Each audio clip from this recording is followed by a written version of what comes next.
नमस्कार, घटना चक्र बुक वीडियो के इस शैक्षणिक मंच पर आपका स्वागत है। हमारा उद्देश्य है ज्ञान को सरल, स्पष्ट और सुलभ रूप में आप तक पहुंचाना।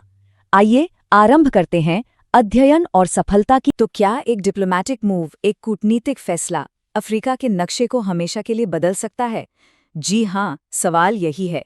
चलिए इसी बड़ी और दिलचस्प खबर की तह तक चलते हैं।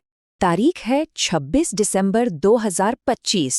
ये कोई आम तारीख नहीं है, बल्कि इतिहास में दर्ज होने वाली एक तारीख है।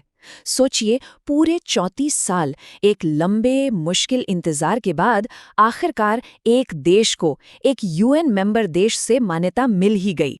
ऐतिहासिक दोस्ती का एक नया अध्याय। ये शब्द थे इजरायली प्रधानमंत्री बेंजामिन नेतन्याहू के, और इन्हीं शब्दों ने इस ऐतिहासिक पल को दुनिया के सामने रखा। देखिए, ये कोई छोटी मोटी घटना बिल्कुल नहीं है। ये एक बहुत बड़ा, एक अभूतपूर्व कूटनीतिक कह सकते हैं, एक डिप्लोमैटिक शिफ्ट है, क्योंकि इजराइल सोमालीलैंड रिपब्लिक को ऑफिशियली मान्यता देने वाला पहला, जी हाँ, पहला यूएन मेंबर देश बन गया है। तो सवाल उठता है कि इस मान्यता का आखिर मतलब क्या है?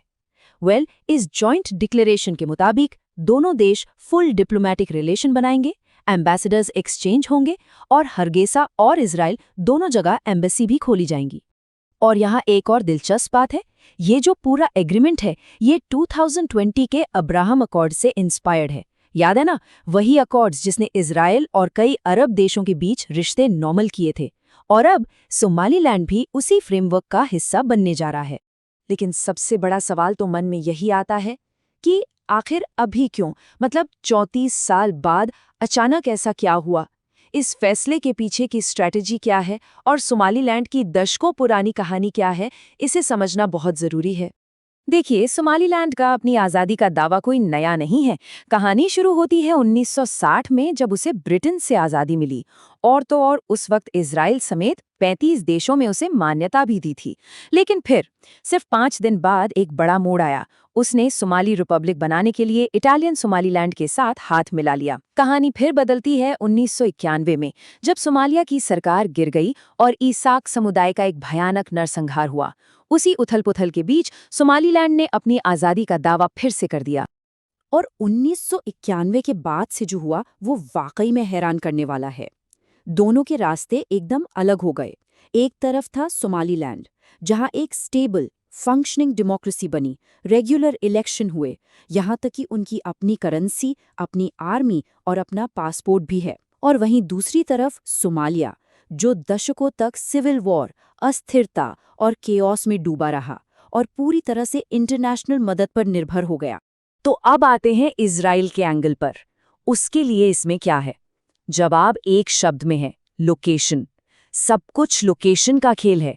इस एक कदम से इजराइल को गल्फ ऑफ एडन पर एक जबरदस्त स्ट्रेटेजिक पकड़ मिल जाती है। अब वो वहां से रेड सी में हूती विद्रोहियों की हरकतों पर नजर रख सकता है, दुनिया के सबसे जरूरी समुद्री रास्तों में से एक पर अपनी पहुंच बना सकता है, और साथ ही ईरान जैसे अपने दुश्मनों के बढ़ते असर को भी काउंटर कर सकता है। अब जाहिर सी बात है, इतना बड़ा फैसला हुआ है तो दुनिया भर से रिएक्शंस तो आएंगे ही, और आए भी हैं। पूरी दुनिया जैसे बट गई हो। चलिए देखते हैं किसने क्या कहा। सबसे पहला और सबसे तीखा रिएक्शन, जैसा कि उम्मीद थी, सोमालिया से ही आया। मोगादिशु से आए स्टेटमेंट में इसे पूरी तरह से अमान्य, अवैध और हमारी संप्रभुता पर सीधा हमला बताया गया।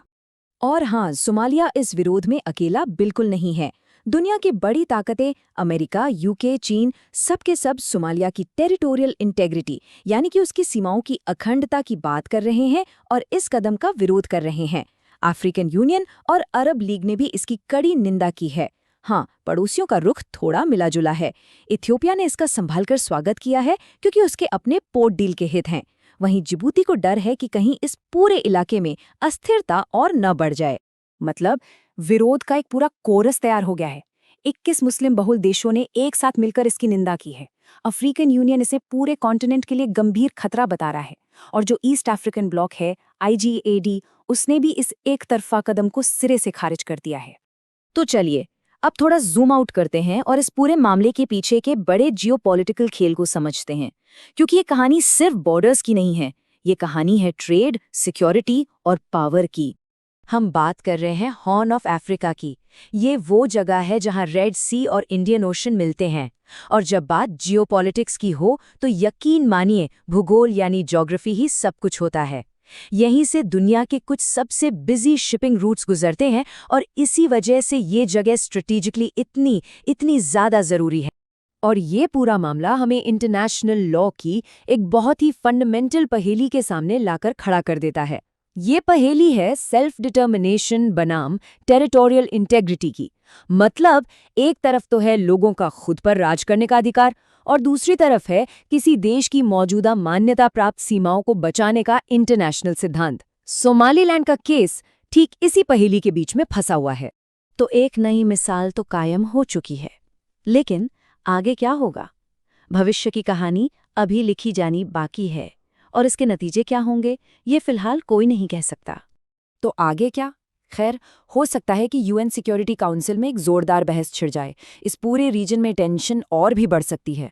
हाँ, सोमालीलैंड के लिए इन्वेस्टमेंट के नए दरवाजे जरूर खुल सकते हैं, लेकिन ये अफ्रीका में कॉलोनियल एरा के बॉर्डर्स वाले सिद्धांत का भी एक बहुत बड़ा इम्तिहान हो। तो हम वापस उसी सवाल पर आते हैं जिससे हमने शुरू किया था। क्या ये फैसला वाकई अफ्रीका का नक्शा फिर से बना रहा है, या फिर ये बस एक नया दुनिया से कटा हुआ देश बना रहा है जिसका भविष्य खुद अनिश्चित है? इस सवाल का जवाब सिर्फ आने वाला वक्त ही दे पाएगा।